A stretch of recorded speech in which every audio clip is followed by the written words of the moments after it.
Assalamualaikum warahmatullahi wabarakatuh. Kembali lagi dengan saya Selviana dengan NIM 2205076020 Kelas A Keangkatan 2022 dengan program studi Pendidikan Bahasa dan Sastra Indonesia. Baik, di sini saya akan menjelaskan tentang kearifan lokal di Kalimantan Timur. Pembahasannya ada 4. Yang pertama definisi folklor, yang kedua contoh kearifan lokal Kalimantan Timur folklor lisan, yang ketiga contoh kearifan lokal Kaltim folklor sebagian lisan, yang keempat contoh kearifan lokal Kaltim folklor bukan lisan. Baik, yang pertama adalah definisi folklor. Sebelumnya saya sudah pernah menjelaskan tentang folklor, tapi saya akan jelaskan ulang. Baik, definisi folklor. Folklor secara etimologi berasal dari kedua kata bahasa Inggris, yaitu folk atau lore. Kata folk artinya sekelompok orang atau kolektif, sedangkan kata lore artinya tradisi atau turun-temurun. Bisa disimpulkan, folklor yaitu kebudayaan, tradisi, dan kesamaan fisik yang dimiliki sekelompok orang kolektif dan telah diwariskan secara turun-temurun baik secara lisan maupun alat pembantu pengingat. Yang kedua, contoh kearifan lokal Kaltim folklor lisan. Yang pertama, bahasa rakyat. Karena cerita puisi rakyat yang dibawakan dengan nyanyian oleh masyarakat suku Dayak. Kini mirip dengan cerita prosa. Perbedaannya dengan cerita prosa hanya terletak pada pemakaian bahasa yang puitis. Yang kedua, ungkapan tradisional. Pajak atau peribahasa salah satu sastra lisan pada suku Dayak Benuak di desa Intulingua. Pada saat berlangsung upacara adat setempat, tetua adat yang menyampaikan nasihat atau patua menggunakan pajak. Yang ketiga, pertanyaan tradisional. Susurungan teka-teki. Sastra lisan susurungan ini disampaikan dalam bahasa Banjar Hulu. Fungsi tradisi lisan ini yaitu untuk menguji kepandaian seseorang, untuk mengisi waktu pada saat begadang, menjaga jenazah, dan untuk dapat melebihi orang lain. Yang keempat, puisi rakyat.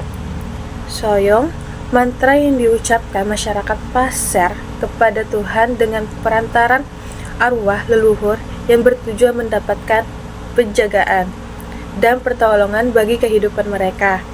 Ada 2 jenis soyong, yaitu soyong perjalanan dan soyong dalam upacara Nampa Ponta. Yang kelima, cerita rakyat. Mitos burung enggang oleh suku Dayak Kenyah. Mitosnya sosok leluhur suci mereka yang berasal dari langit dipercaya tetap hadir dalam bentuk menyerupai burung enggang.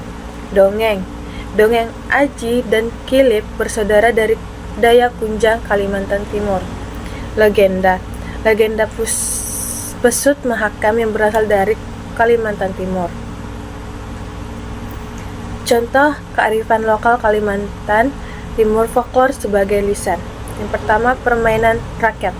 Batu lele, permainan yang dimainkan anak-anak dengan menggunakan 2 potongan kayu atau rotan di daerah Kalimantan. Potongan kayu yang panjang disebut sampok bahasa Bulungan atau sape bahasa Benua, sedangkan potongan yang kecil disebut aneh bahasa Bulungan yang artinya anak batu lele. Yang kedua, kepercayaan rakyat. Besangar, salah satu tradisi tolak balak di Kalimantan Timur. Menurut kepercayaan masyarakat, roh-roh leluhur tersebut diundang untuk membantu menolak wabah-wabah yang datang. Contoh kearifan lokal Kaltim folklor bukan lisan. Yang pertama, seni dan kerajinan tangan. Tenun Ulap Doyo, salah satu kerajinan dari suku Dayak Benuak, daerah Kutai Barat. Doyo adalah jenis tanaman liar mirip dengan bentuk daun pandan, tetapi ukurannya lebih besar. Seratnya diambil dan dibilas setelah dijemur dan dijadikan benang. flora dan fauna yang ada di tepian Sungai Mahakam atau tema peperangan antara manusia dengan naga menjadi acuan masyarakat Dayak Benuaq dalam menggambar motif di tenun Ulap Doyo. Motif wanik nelung yang digunakan oleh masyarakat biasa dan motif jaun nuku yang dikenakan oleh hanya kalangan bangsawan atau raja. Contoh warna-warna yang digunakan tenun Ulap Doyo yaitu warna hitam berasal dari hasil pembakaran damar yang tercampur cairan pekat. Yang kedua, warna merah didapatkan dari batu alam atau batu lodo. Yang ketiga, warna hijau dibuat dari daun putri malu. Yang keempat, warna kuning yang diambil dari umbi kunyit. Yang kelima, warna coklat yang diambil dari akar kayu oter dengan cara diambil getahnya. Sekian dari saya, itu saja yang saya bisa sampaikan. Assalamualaikum warahmatullahi wabarakatuh.